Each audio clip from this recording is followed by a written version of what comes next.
Qarşımdakı insanlar, mənimlə ünsiyyətdə olan insanlar daim məni günahlandırmağa çalışırlar, daim davranışlarımda səhv tutmağa yönəlikdirlər və sanki öz məsləhətləri ilə mənim həyat istiqamətimi dəyişdirməyə çalışırlar. Amma mən onlara lazımi cavabı verə bilmirəm.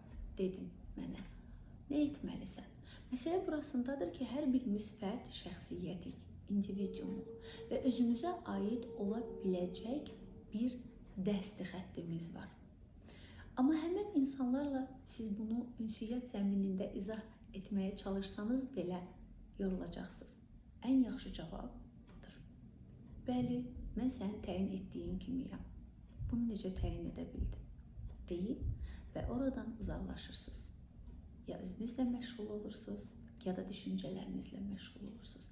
Başqa insanın düşüncələrini dəyişməyə çalışmaq həm can sıxıcı, həm də çox yorucudur. Öz dəyərini bil.